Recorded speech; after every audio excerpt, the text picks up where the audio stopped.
The road to Ashford Hollow wasn't even on my map. I remembered that clearly.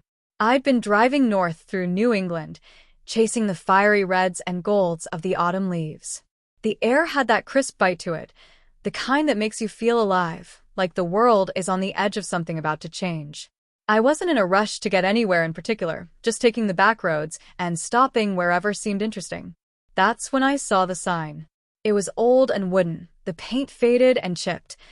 "Welcome to Ashford Hollow, founded 1776.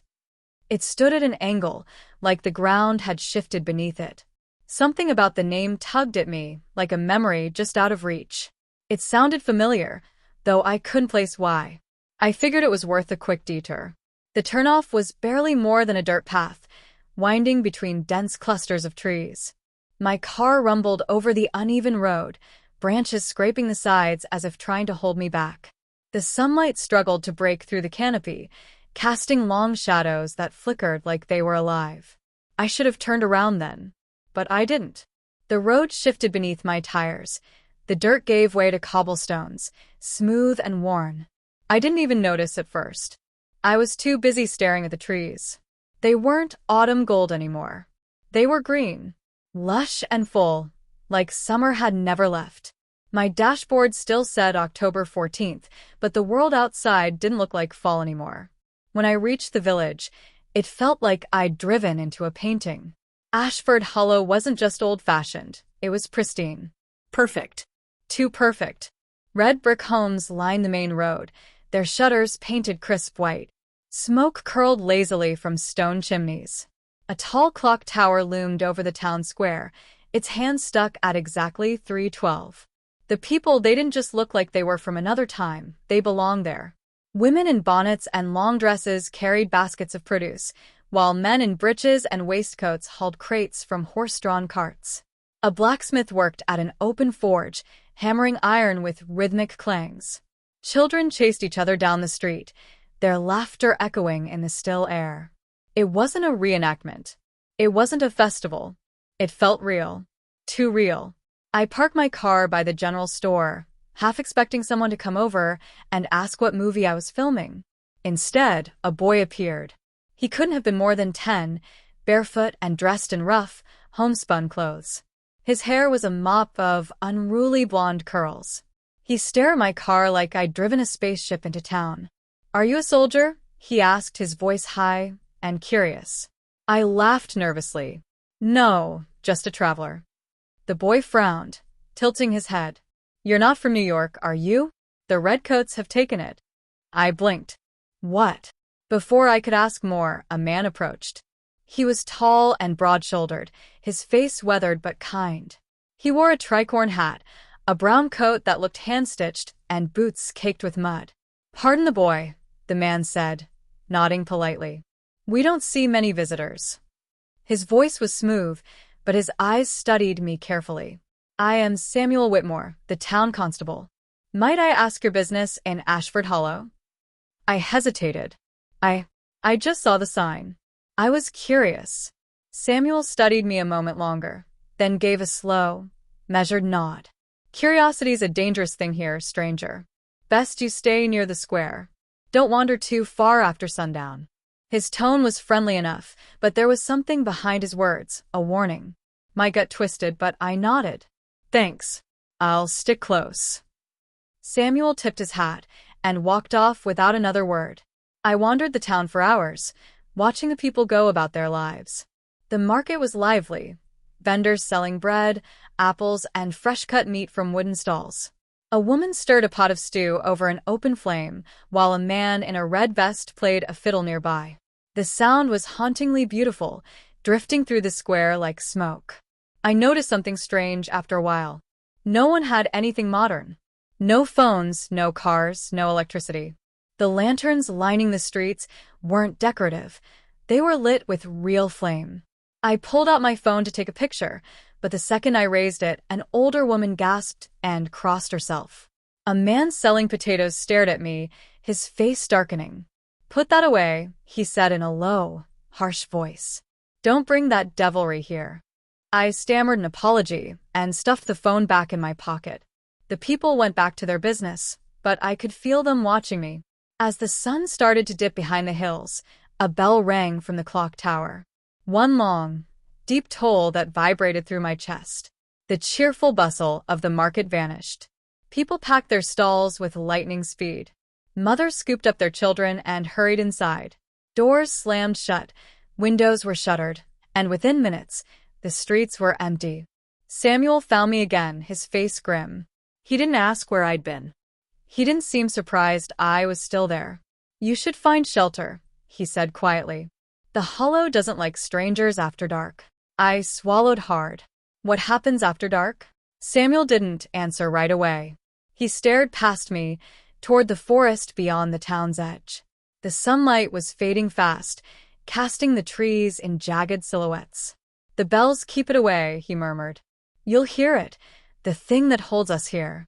A cold wind blew through the square, and for the first time all day, I noticed something else. The smell. Beneath the wood smoke and fresh bread, there was something sour. Something rotten. Samuel met my eyes. "Get inside. Now." I didn't argue. I ran. I found shelter in the only place still open, the inn.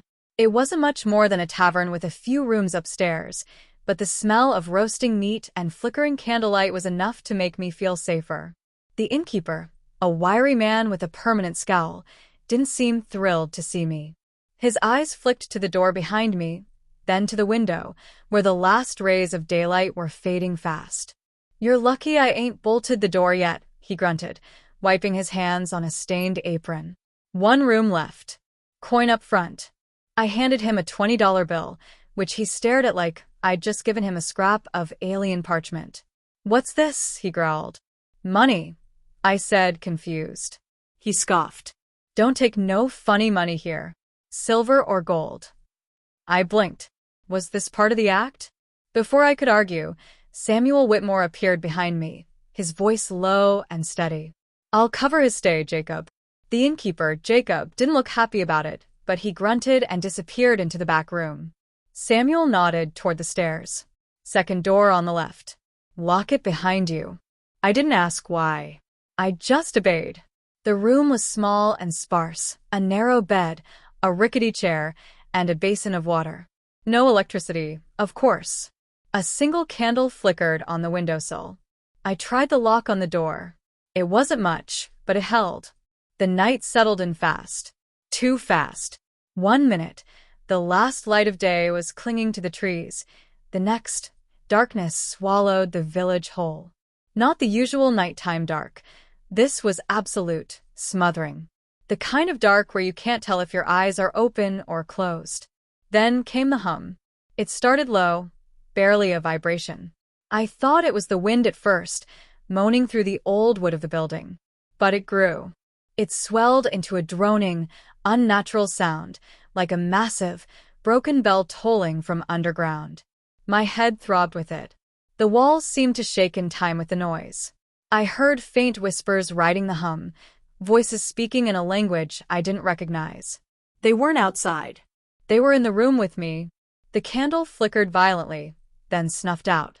My heart slammed against my ribs. I fumbled for my phone, but the screen wouldn't turn on. Dead. I swore under my breath, sitting in the pitch black, trying to control my breathing. The hum got louder. It wasn't just a sound anymore. It felt like pressure, like something massive was pushing against the room. The whispers sharpened into words I still couldn't understand, but the tone was clear. They weren't friendly. Then came the scratching. It started at the window. Light, almost hesitant, like a branch brushing against the glass. But there were no trees close enough. The scratching grew bolder, faster. Nails, no, claws scraping against the glass, against the wood, against the door. Something breathed on the other side of the door. A wet, rattling exhale.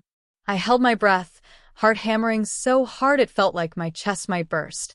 The handle jiggled. Once. Twice. Then it stopped. The hum died all at once, leaving a suffocating silence in its place. I didn't sleep. I sat on the bed, back against the wall, until the faintest light of dawn slipped through the cracks in the window shutters. When I finally dared to peek outside, the village looked normal again. People were already in the square, setting up market stalls like nothing happened. The air smelled like bread and wood smoke, and the sun rose bright and warm over the clock tower. The clock still said 3:12. Samuel found me by the inn's back door. He looked tired. His shirt was untucked, his hat missing. He didn't say anything at first, just studied me like he was making sure I was still all there. "You made it through," he said finally. His voice was quieter than before. "Good. Most don't." I swallowed hard, my throat dry. "What was that?" Samuel sighed, glancing around like he was afraid someone might hear. "The Hollow's curse. It keeps us here. Every night, it comes back, trying to pull more of us into the dark." "Why?" "What is it?" I asked, my voice barely above a whisper. Samuel's eyes darkened. "A punishment. For what happened during the war. For what we did." He didn't elaborate, but his face said enough. I wasn't sure I wanted to know. "What happens if you leave?" I asked. Samuel looked at me like I'd asked him to explain the moon. "You don't." I felt my stomach twist. "You said most don't make it through the first night. What happens to them?" Samuel's jaw tightened. "They stay." "Stay?" He nodded toward the market square. "Look close, stranger. Not everyone you see there is alive." I stared at him, then back at the square. The woman selling apples. The children playing near the well. The man hammering iron at the forge. They looked real enough. But now that he said it, I noticed how none of them ever seemed to blink. "Get your things," Samuel said softly. "If you're smart, you'll leave before sundown." I didn't need to be told twice. I packed my things in record time. Not that I had much to pack, just my phone, wallet, and keys. The air in the room felt heavier now, like it didn't want me to leave. I couldn't shake the feeling that if I stayed any longer, I'd end up like those people in the square. Stuck. Forever. When I stepped outside, the village was awake and bustling. The smell of bread and roasting meat filled the air again, and children ran barefoot through the streets. It was almost enough to convince me I'd imagined the whole thing. Almost. Samuel was waiting by my car, leaning against it like he'd been there all morning. He didn't say anything, just nodded at me like he knew what I was thinking. "Road's that way," he said, gesturing to the path I came in on. "It won't stop you now." I paused, gripping my car door. "Why do you stay?" Samuel's eyes darkened. "Someone has to. If we all leave, the Hollow won't just stay quiet. It'll spread." I didn't know what to say to that. My throat felt dry. I nodded instead. "Thank you for helping me." He gave me a tight, sad smile. "Don't thank me yet." I didn't ask what he meant. I didn't want to know. I got in the car, started the engine, and felt an almost physical relief when it roared to life. I turned onto the cobblestone path, expecting the trees to close in again, to trap me like before. But this time, the road stayed clear. Sunlight poured through the branches, and the leaves looked gold again, like autumn had finally caught up. I almost laughed. Almost. The village disappeared in my rearview mirror, swallowed by the trees. For the first time since I found Ashford Hollow, I felt like I could breathe again. I drove for miles, refusing to stop until the trees thinned out and I hit a highway. I found a diner, parked, and stumbled inside like a man coming out of a nightmare. The waitress gave me a concerned look when she saw me. "You okay, hon? You look like you've seen a ghost." I nearly told her everything, but I didn't. It sounded too crazy. Instead, I just asked for coffee. Something normal. Something safe. I pulled out my phone, half expecting it to still be dead. It wasn't. Full battery. I stared at it for a second, then opened my Maps app. I wanted to see how far I'd come. Ashford Hollow wasn't on the map. Not the road. Not the sign. Nothing. Like it had never been there. My stomach twisted. I zoomed in and out, scanning the area where I knew it should be. Still nothing. I tried searching it by name. No results. I sat back, heart hammering. Maybe I spelled it wrong. Maybe I imagined the whole thing. Except, I didn't. My phone's camera roll still had the picture I took of the sign, the one everyone seemed to hate so much. "Welcome to Ashford Hollow. Founded 1776. though it looked even more weathered in the photo, like it was barely holding together. The timestamp on the picture said October 14th. Today was October 17th. I stared at the date, my mind racing. I could have sworn I left that morning. I checked the time. It was 3:12 p.m. The exact time on the clock tower. The diner's TV was playing a news report, and my ears tuned in halfway through.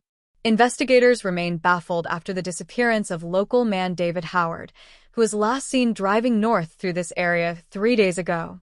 Authorities say his car was found abandoned near an old trailhead, but no signs of the man himself. Family members say he was on a road trip to see the fall foliage. The picture that flashed on the screen was me. My coffee cup slipped from my hand and shattered on the floor. The waitress rushed over, but I barely heard her. My head was spinning. My heart felt like it might explode.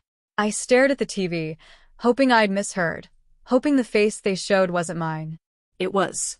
I didn't stay to explain. I threw a few bills on the counter and stumbled back to my car. My hands were shaking so badly I could barely get the key in the ignition. Samuel's words echoed in my head. "Don't thank me yet." I started the engine and drove. I didn't know where I was going. I just knew I had to get as far from Ashford Hollow as possible. But no matter how far I went, the timestamp on my phone never changed. 3:12. And when I glanced in the rearview mirror, just for a second, I swore I saw Samuel standing on the side of the highway, watching me. The highway stretched endlessly in front of me, but I barely noticed the road. My knuckles were white against the steering wheel, and my heart hadn't slowed since the diner. The timestamp on my phone still mocked me. 3:12 p.m. No matter how many times I closed and reopened it, restarted the device, or checked the car's clock, it never changed. I didn't know where I was going anymore. I just knew I couldn't stop. The trees eventually gave way to flat farmland, bathed in the orange and pink glow of a setting sun. My gas tank was nearly empty, but I wasn't ready to pull over. Not yet. Not until I knew I was safe. A green road sign appeared up ahead. Fairhaven, 12 miles. Fairhaven. I didn't care where it was, so long as it wasn't Ashford Hollow. The sun was fully gone by the time I reached the outskirts of town. The streets were lined with cozy-looking houses, their windows glowing with warm light. I pulled into a gas station and killed the engine. The silence felt unnatural after hours of the tires humming beneath me. I tried my phone again. Still 3:12 p.m. I stepped out of the car, and the cool night air hit me like a slap. The gas station looked normal enough. Fluorescent lights buzzed overhead, and a kid in his early 20s leaned behind the counter, half watching an old TV. I grabbed a bottle of water and a pack of jerky, more for the comfort of doing something normal than anything else. "That all for you?" the cashier asked, barely looking up. "Yeah," I muttered, digging for my wallet. "You passing through?" he asked, sounding bored. "Something like that." "Where from?" The words were out before I could stop them. "Ashford Hollow." The cashier froze. Slowly, his head lifted. His eyes met mine, and the bored expression fell away, replaced with something else. Something cold. "Ashford Hollow?" he repeated, voice low. My stomach tightened. "Yeah, you know it." He stared at me for a second too long. Then he looked away, quickly bagging my things. "Never heard of it," he said flatly. He didn't look at me again. I didn't push it. I grabbed the bag, paid, and left. My car felt safer than the gas station did. I filled up the tank and got back on the road. Fairhaven's streets were quiet and calm, a welcome change from the nightmare I'd left behind. I found a small motel, the kind with neon signs buzzing half-broken letters, and paid for a room. The old man behind the counter barely acknowledged me. The room smelled like stale cigarette smoke, but it didn't matter. It had a bed and a lock. I bolted the door and collapsed onto the mattress, exhausted. I woke to knocking. At first, I thought it was part of a dream. Then it came again, louder this time. Sharp, deliberate knocks. I sat up, heart racing. The room was dark except for the orange glow of the street lamp outside. I checked my phone. 3:12 p.m. The knocking came again. "Who is it?" My voice sounded small, unsure. Silence. I swallowed hard and got up, creeping toward the door. I peered through the peephole. Samuel. He stood in the flickering light, his face half-shadowed. His eyes looked hollow, darker than I remembered. He wasn't wearing his hat. His clothes were torn, like he'd walked through brambles. My throat tightened. Samuel? His voice was barely a whisper. You have to come back. My blood ran cold. No. I'm out. I made it out. Samuel's head tilted, his eyes never leaving mine. You're not out. None of us get out. The hollow doesn't let go. I took a step back from the door. My head shook automatically. No. No, I'm done. I'm not going back.